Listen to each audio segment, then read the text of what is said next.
people out of their cars. And who better to have on this panel than Mr. Nick Huren, who is the Executive Director of the Palm Beach Metropolitan Planning Organization. Mr. Clinton Forbes is the Executive Director of PalmTran. Thank you for joining us. And Dr. John Rennie, who is the Director of the Center for Urban and Environmental Solutions. If you gentlemen could please come to the front, I'd like to just introduce you a bit further. Mr. Huren currently serves as the Executive Director for the Palm Beach MPO, a board of locally elected officials comprised of 5 county commissioners, 15 elected officials from 13 cities, and 1 elected official from the Port of Palm Beach. The mission of the MPO is to collaboratively plan, prioritize, and fund the transportation system for Palm Beach County. Mr. Huren is a graduate of Leadership Palm Beach County and served as chair for that program for 7 years. Clinton Forbes is a Florida native, born in Miami-Dade County. Good to hear that. Has served in the public sector for more than 27 years, 20 of which serving at the senior management leadership levels at the Miami-Dade Planning Organization, 3 transit properties, Miami-Dade Transit, MDT, the Jacksonville Transit Authority, and the Central Ohio Transit Authority. And Dr. John Rennie is the coordinator of Florida Atlantic's 2 undergraduate programs, Bachelor of Urban and Regional Planning and Bachelor of Urban Design, and Director of the Center of Urban and Environmental Solutions. I'm going to jump ahead a little bit. John spent 10 years in the Department of Planning and Urban Studies at the University of New Orleans. He has his PhD in Urban Planning and Public Policy from Rutgers and Master of Regional Planning at the University of Colorado at Denver. And interestingly, holds a visiting position at the Transport Studies Unit of Oxford University. He is manager of the TOD group. Thank you all very much for joining us. This is meant to be, as you've seen, I think, so far, a little fluid. We'd like each of you, Nick, starting with you, I know that you've got some slides and I'll run through those. But talk to us about your perspective on how we can approach. There are things that the city and the neighborhoods and the agencies can do within downtown, but I think that this is a regional issue that we're discussing. And how do we need to address some of these concerns of access into downtown from a regional perspective? So, slide number 1. All right. Well, thank you. Good morning. And thank you, Dana, for the opportunity to be here. Commissioner Materio, Commissioner Bernard, as well as Mayor Caniglio. I'm going to do something a little unorthodox because I think we're all worn out a little bit. I'm going to ask everyone to stand up really quickly. If you're in the first or the third row, stand up and turn around and shake the hand of the person directly behind you. Second and fourth row, look forward. Now, as you're doing that,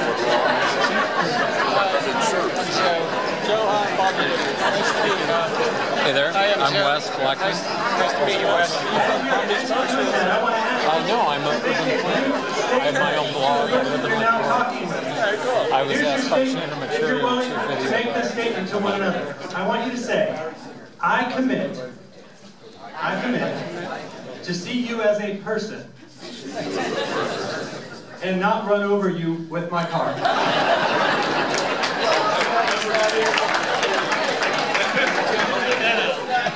Completely unscripted. That's not even an issue. Thank you for that. I think we all benefit from a little bit of human interaction and opportunity to move some of the muscles that we haven't exercised this morning. We, at the Palm Beach MPO, are in the business of moving people and goods efficiently. I work for a board of 21 locally elected officials. I have 5 of the county commissioners, 5 of the 7 on the MPO board. I have 13 municipal officials from our largest, 15 municipal officials from our largest 13 cities also sit on the MPO governing board, and then 1 representative from the Port of Palm Beach. Our mission is very simple. We collaboratively plan, prioritize, and fund transportation. What we do, we are a governmental entity that is allocating your gas tax contributions to transportation projects. We are spending your money. That's why you're a stakeholder. That's why we conduct forums like this. We participate in events like this because we need your input to ensure that our elected leaders, your representatives in this democratic process, are choosing the right projects to fund with your money. Our vision for this region is a safe, efficient, connected, and multimodal transportation system. We want those 4 adjectives to be true of Palm Beach County. Safe, efficient, connected, and multimodal. Dana, if you'll go to the next one. The way we're going about accomplishing that mission is by doing things on a regional scale, like investing in key corridors. We're right now conducting an analysis of multimodal opportunities. How can we move people, whether they're on foot, on bicycles, in transit, or in their personal vehicles on the US 1 corridor throughout Palm Beach County? We're looking at all the way from Boca Raton to Jupiter, safe, efficient, connected bicycle and pedestrian facilities, upgraded and enhanced or expanded transit service, making the corridor attractive for all of its users and improving our community's health because of the investments we're making in infrastructure that promote activity. People moving around are healthier people. And economic development, people who are moving around at the right speeds are more likely to shop and patronize those stores that are along the corridor. It's a sign of a robust economic activity center if you have people, not just cars, moving along your major corridor. Next slide. We are focusing our attention on this concept called complete streets, where we're trying to make sure that we've accommodated all of the users of a transportation facility, a corridor. Starting with our most vulnerable users, we're looking at the pedestrians, we're looking at the bicycles, then we're focusing on the public transit users who are also going to be pedestrians or bicyclists at some portion of their trip. And we're looking at how do commercial vehicles, freight vehicles, move in and out of our transportation corridors. And finally, we're focusing on personal vehicles. We're trying to invert the approach to doing transportation to make sure that we are not creating unsafe environments for our most vulnerable users. And then finally, we are doing our mission, planning, prioritizing, funding transportation collaboratively because there are a lot of stakeholders. You've heard that referenced earlier, and I put together a quick graphic over the weekend to just illustrate the fact that the state is a player, that the city is a player, that the county is a player, that there are private interests involved, that the Coast Guard is a player, that there is a rail corridor passing in and through the downtown, and then another rail corridor to the west. There are a lot of participants in this conversation, and part of our job at the MPO is to make sure that all of the input provided by those various stakeholders is considered, including your voice as members of the public, whether you're a resident, whether you're a business owner, whether you're an employee in the downtown. We want to make sure we're moving you in an environment that you feel comfortable, safe, and can move efficiently in a connected and multimodal way.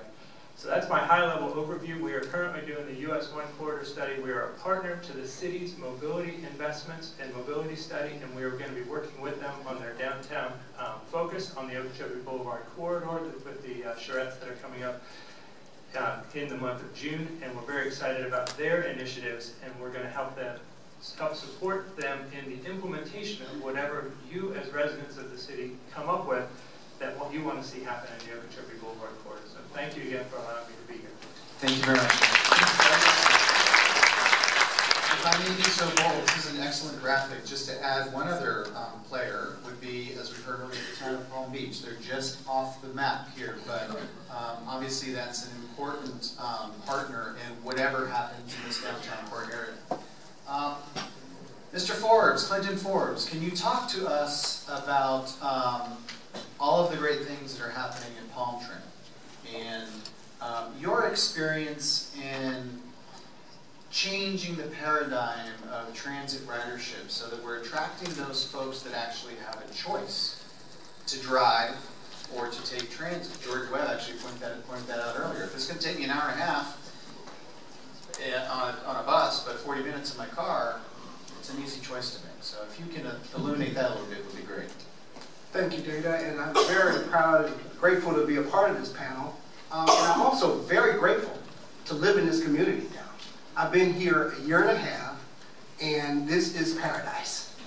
And so I love living here. I grew up in Miami-Dade County, which is second paradise. And my career took off with a northerly trajectory. I moved from Miami-Dade and moved to Jacksonville, Florida, North Florida, as they refer to it, South Georgia, in Jacksonville, and worked for the Jacksonville Transportation Authority as the Chief Operating Officer. So I have that perspective of that community, which happens also to be one of Palm Tran's peer agencies.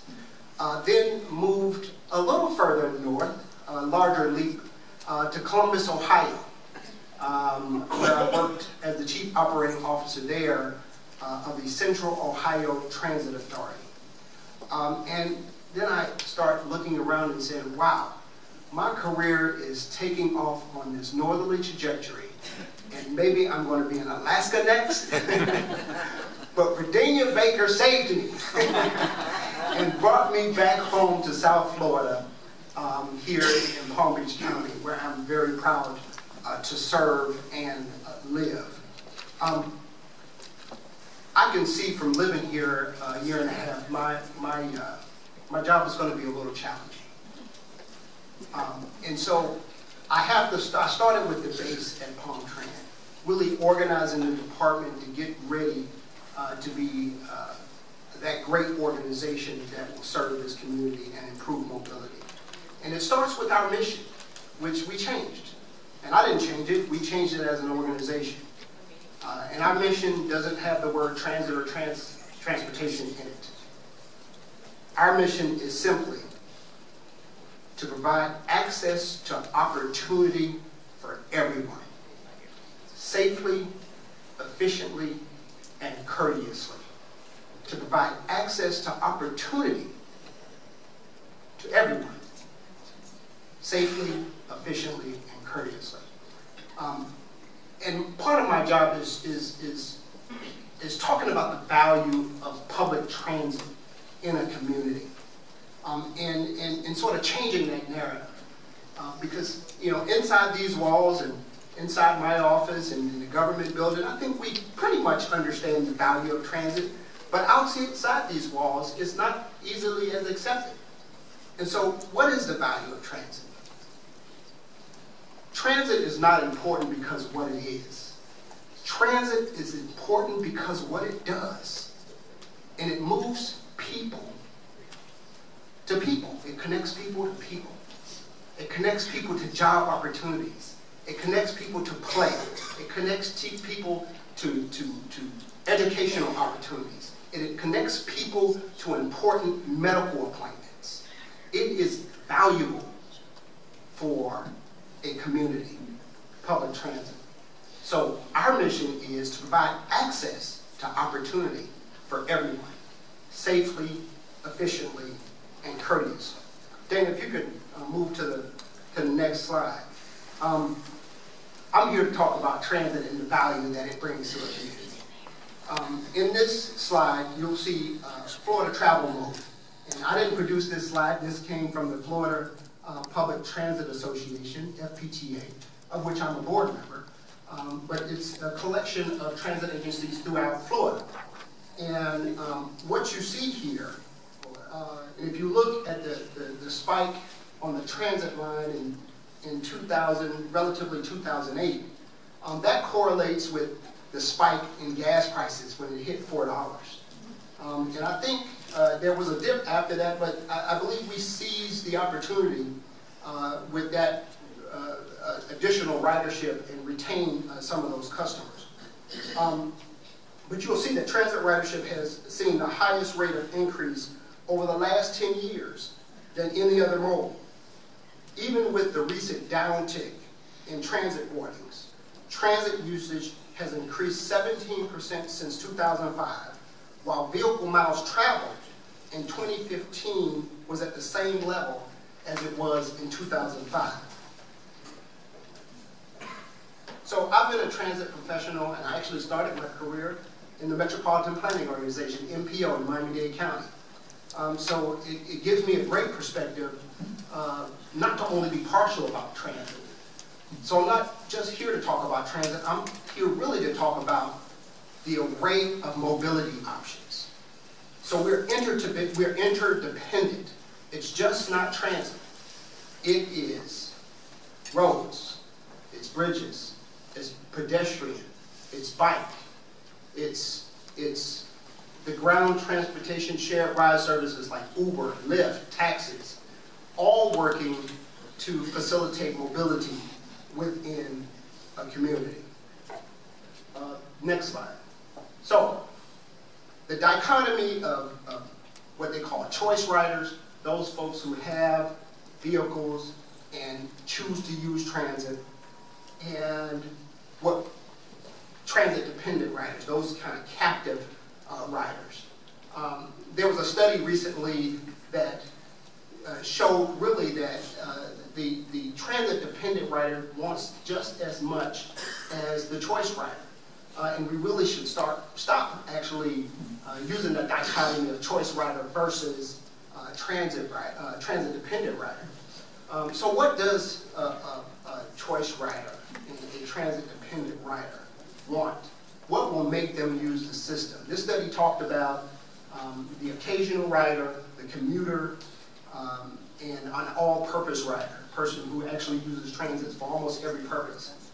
So in order for me to transform our organization and the thinking about transit, it starts, if we could just start one back. That's an icon there, and it shows someone running fast. And George, I think, alluded to this. To get you on our system, we have to make sure our system is fast and is frequent. Next. It has to be direct. I don't want to tour the city. So circuitous routes usually don't work. It has to be direct. We call this conference point A to point B. I want to go from point A to point B. And we need to design a transit system that does that. Next. On time. The system has to be on time. If you say the bus is going to show up at 8 a.m., I want it there at 8 a.m. Time is important to me as a choice rider. Next.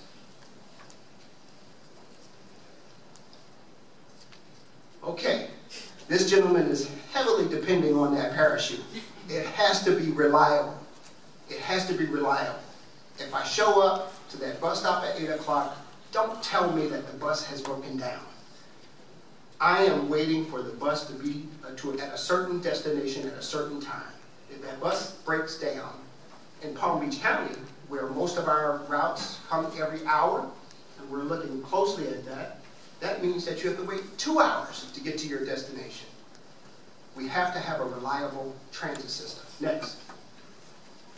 Yes, once we got you, we have to make sure that we give you superior customer service. We have to make sure that you understand that we are professional in our profession as bus operators, and we'll get you there safely and courteously.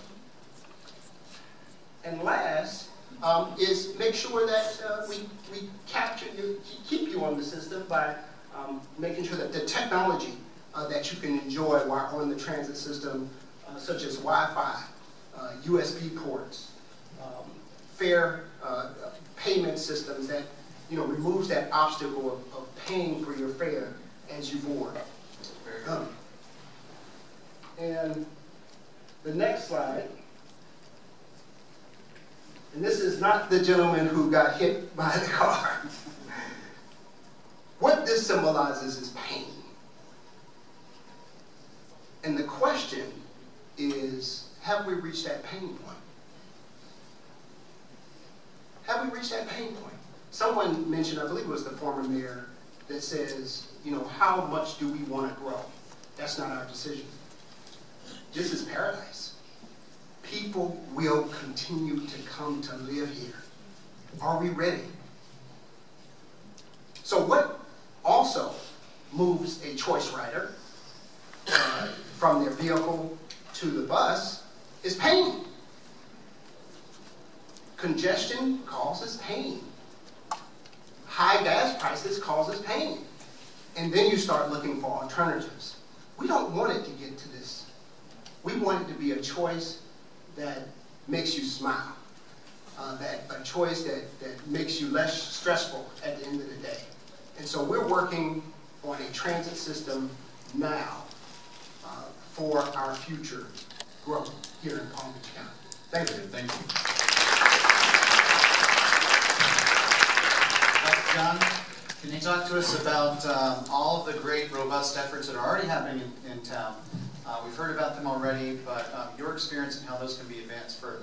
Yeah, thank you, Dana, and thank you to the organizers for inviting me to speak here today. I've been really digging in a lot lately into the data about downtown West Palm Beach, and I've been working with Raphael and the DDA and working on a report, a study looking at the state of downtown. And I have to say, I've learned a few things that have really knocked my socks off, and I think it's probably going to really shock you a little bit as well. But before I get into some of that exciting data, as a professor, data is exciting. I realize that it's not exciting to everybody. I just want to ask a question. How many in the room here are between the ages of 20 and 34 years old, which basically represents about the millennial generation? Raise your hands high. Okay, so I count about 5 or 6 people, maybe 7. Now, it's interesting because this is the generation that should be filling this room, because they are now the largest home buyer generation. They are entering the workforce, of course, and becoming, I think now, the largest employee generation. And they are quickly becoming, just because of the sheer numbers, that the millennial generation, believe it or not, is larger in cohort than the baby boomer generation. So they are actually quickly becoming, not quite there yet, but quickly becoming the generation that's going to be the largest voter bloc, and eventually, the generation that's going to have the largest amount of resources as they gain in their wealth. So Mayor Graham spoke about the vision that she created 20 so years ago, and how success breeds success. So let's think about that for a minute. Downtown West Palm Beach has an Amtrak station. It has a commuter rail station, Tri-Rail, and it's soon, as we heard from Allie, going to have a high-speed rail station with the Bright Line. Have you asked yourself how many cities in the United States have those assets? Okay? We also have a bike share system, we have a trolley system, we have a regular bus system, as we just heard. We have a robust amount of transportation assets. Plus, we are located in paradise, right? And we're located, as we heard, we're the ham between Miami and Orlando, the bread there, okay? Now, we don't know in the United States what it means to really have a genuine high-speed rail system that's operated by a private entity. It hasn't happened probably since about 100 years ago when Flagler built his rail line and created downtown West Palm Beach and all the communities up and down Florida East Coast as the historic communities. So why are we now a destination? So when when the mayor was working on her efforts, in the year 2000, there were about 1,600 residents in downtown West Palm Beach. 1,600 residents. Today, there's about 6,000 residents. A tremendous growth rate, right, over a period of about 17 years. Downtown represents about 6% of the residents in the city of West Palm Beach. So it's not a major population base, right, but it's downtown, right? It's the cultural center. It's our identity. So what I want to kind of share with you is something that kind of really knocked my socks off a little bit, but I want to give it a little context. So I moved here from New Orleans after spending about a decade in downtown New Orleans, living just outside downtown New Orleans. Downtown New Orleans, how many of you'd say, I mean, it's in some ways it's kind of a comparable city, not directly comparable, but it's a small second or third tier city. There's about 49,000 jobs in downtown New Orleans, and with 1 mile of downtown, which is walkable and accessible by transit, there are 77,000 jobs. Okay, now we just heard from Mr. Forbes about Jacksonville and Columbus. Fortunately, I had data at my fingertips, I was able to get it. Downtown Jacksonville has 44,000 jobs, and downtown Columbus has 78,000 jobs, okay? So I wouldn't necessarily think of downtown Jacksonville or downtown Columbus as being the places that would pop in my mind as being a hotbed for employment and activity and downtown. Certainly they don't have 2 major train stations with 3 types of service. So we now know there's about 6,000 residents living in downtown. And we also heard from Mr. Forbes, we can't as planners really put a cap on growth. But what we can do is we can direct growth. As the mayor said, we need to figure out what our vision is, what our goal is. And then we need to figure out how to get what we want for the public out of that growth. So think about the baseline, okay? We have a cultural hub. We have a location that has a lot of assets. It's a great location. Yes, it's landlocked, but there's still plenty of opportunity to grow, especially kind of moving north, the St. Mary's Hospital area. You know, a lot of downtowns have a vision for employment growth. Well, how many jobs are in downtown, okay? Are we comparable to Jacksonville, or are we comparable to Columbus? The reality is that there's 3,300 jobs in downtown West Palm Beach. Almost twice the number of people live in downtown as jobs in downtown. So in that context, downtown Jacksonville is 13 times bigger as an employment base, and downtown Columbus is 24 times bigger. So in a lot of the conversations that we have, right, we think about what is the future going to be? What are developers going to do?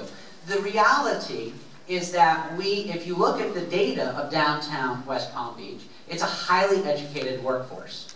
It's got the land use patterns and the transportation assets that support the sort of creative living that the millennial generation is looking for, and the retirees who are, you know, selling their homes in suburbs all over the country and moving here to have that downtown living atmosphere. The question that I have is, what is the city's employment strategy? And why is an employment strategy for the future important for its transportation strategy? And I'll tell you simply that when you have balanced jobs and balanced employment, you have an atmosphere where you can reduce the need for people to get into a car or a bus or on a bicycle, right? The best form of transportation that we want to promote is people to walk from point A to point B, right? It doesn't consume any sort of roadway space. It doesn't create any pollution. And as they're walking, you know, it's good for the economy. They often stop along the way. They get a sandwich. They you know, use banking facilities. They you know, generate to that local employment base. But as you look at cities and communities downtown, what I would challenge the city to do is to think about what are our aspirational cities. Now, I used to live for about a decade in Boulder, Colorado. Boulder is a tourist center. It's also a location that has a kind of a similar atmosphere to West Palm Beach, other than the fact that it's next to the mountains instead of next to the ocean, right? We need to look at communities around the country and look at their strategy for growing their employment and growing their residents in a way that creates livability. We have a lot of assets in place, but I don't think we have a future vision about what we want to be in 20 or 30 years from now. Because the reality is that the companies are going to come here if we have the right mix of employees for them. The days are gone where a company like IBM, where my dad worked for, went to a suburb and opened up a business, and then everyone flocked to go live around that business. The paradigm is different in the 21st century. The people move, the younger people move to where they want to live, where they can have the quality of life that they want, and then the jobs come to them.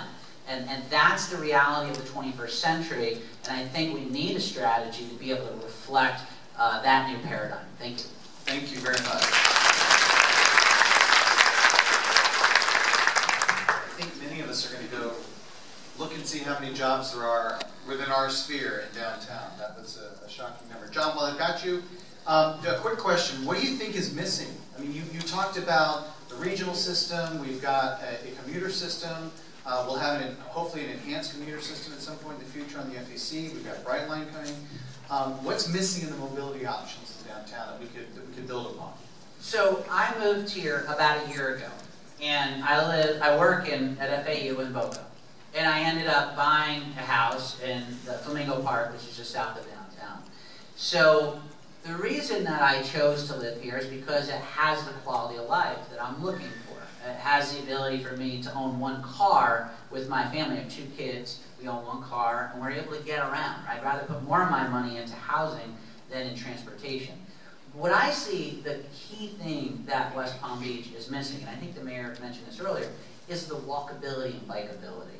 It is incredibly different to connect as a pedestrian from downtown, or a bicyclist from downtown, to any other neighborhood outside of downtown, because you have to cross Okeechobee, you've got to cross I-95, you've got to cross, a number of different challenges.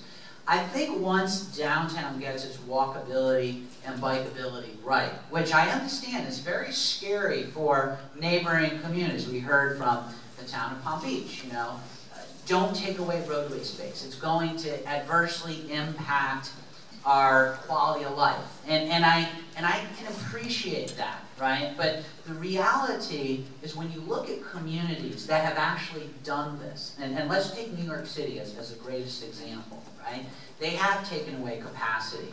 You can't get more jobs and more people in any smaller space than Manhattan, right? And they've taken away capacity from Manhattan, and it's been very, very successful. And if Manhattan can do it, I certainly think that we can develop a strategy in downtown West Palm Beach that connects it with Palm Beach and the surrounding neighborhoods in West Palm Beach and beyond, like Lake Worth, for example, to create those last mile connections. And that's what we need. Very good, thank you. Clinton, I have a quick question for you, and this is relatively broad, but do you see some form of enhanced transit service like BRT, Nick, you mentioned this before, bus rapid transit, which may be a limited stop, express type bus service that's connecting the western communities to downtown to help maybe get some of those 70,000 plus cars a day off the road as people commute into town? Do you see that being a potentially viable option in the future? Three quick answers. Yes, yes, and yes. Bus rapid transit, BRT systems, are a part of almost every metropolitan area.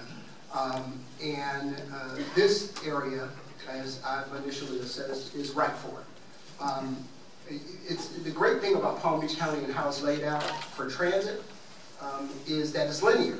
And so you have those main quarters like US 1, Congress, 441, and you have Okeechobee, you have Southern. I mentioned earlier, you want the system to be straight and not circuitous. And so that's great foundation for an effective transit system, an effective BRT. BRTs have limited stops, and again, quick, they're fast, they're designed, the vehicles are designed, uniquely designed. It's very attractive to what we call as choice riders. One of the things I want to share, just to close, is something that I read once that was very impactful to me from a mayor. And it talked about bus exclusive lanes. And it reads like this: democratic equality. The first article of the Constitution is that its citizens are treated equally before the law. This is not poetry. It's a very powerful principle. For example, if that is true, a bus with 80 passengers is entitled to 80 times more road space than a car with one. 100 years ago, women could not vote. That seemed normal. That same way that it seems normal to see a bus in traffic. Why should a bus with 100 people not have more road space than a car with one person? Thank you. Very, very good. Thank you. Last question for you, Mr. Sheeran, the simplest one of the day. As the director of the NPO, which is, yes, a funding and project implementation organization, but you've taken it to a new level as a visionary organization too, if I may say. What vision do you have for the Okeechobee corridor? Maybe teeing off of what Clinton was talking about. Do you have a vision from the lake to State Road 7? Because it's all interconnected. And what might that look like at some point in the future? And how are we going to get people moving around? Sure. So the answer is yes, we have a vision, but the intention is to conduct a similar study. US 1 is a 42-mile corridor, and we're running from Boca all the way up to Jupiter, and we're doing charrettes in every one of the communities that corridor traverses so that we let the local communities drive the outcome for that corridor. It can be an asset to each of those downtowns. The same will be true with Okeechobee Boulevard. We're actually going to be recommending to the MPO Governing Board to add that as an MPO priority project in our annual update to our priorities list, which is going to occur in July. We're going to look at the corridor all the way from State Road 7 to the A1A, and we want to make sure that every community that it traverses is involved in the visioning for that corridor so that it does the best job that it can be. It becomes the best possible version of itself, moving people by all modes of transportation in an efficient, safe, and connected manner. Bravo. Thank you very much. Round of applause for Amy.